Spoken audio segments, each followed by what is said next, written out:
চুল নিয়ে সমস্যায় নেই এরকম মানুষ কম আছেন। নারী পুরুষ নির্বিশেষেই অনেকেরই চুলের সমস্যা আছে। অসময়ে চুল পেকে যাওয়া, চুল পড়ে যাওয়া, মাথায় টাক, পাকা চুল, চুলে খুশকি, র্যাশ ইত্যাদি বিভিন্ন সমস্যায় জেরবার অনেক মানুষ। আবার বর্ষাকালে এই ধরনের সমস্যা বেশি হয়।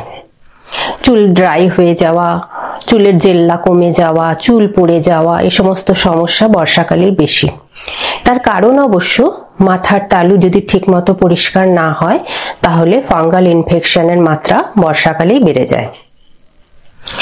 অন্যান্য কারণের মধ্যে আছে পুষ্টিগত কারণ, এটাই অবশ্য প্রধান কারণ।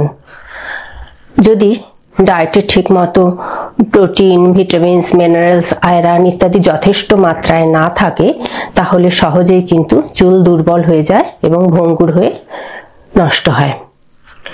চুলের যে অংশটা আমরা বাইরে থেকে দেখতে পাই সেটা আসলে নির্জীব অংশ, কিন্তু চুলের গোড়াটা হচ্ছে জীবন্ত।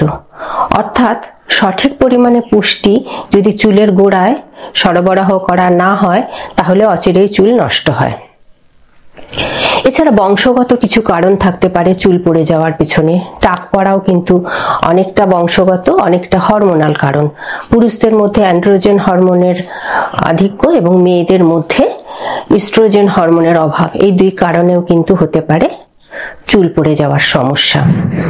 পলিসিস্টিক ওভারিয়ান সিনড্রোম, থাইরয়েডের সমস্যা, অ্যানিমিয়া ইত্যাদি বিভিন্ন কারণেও কিন্তু চুল পড়ে যেতে পারে।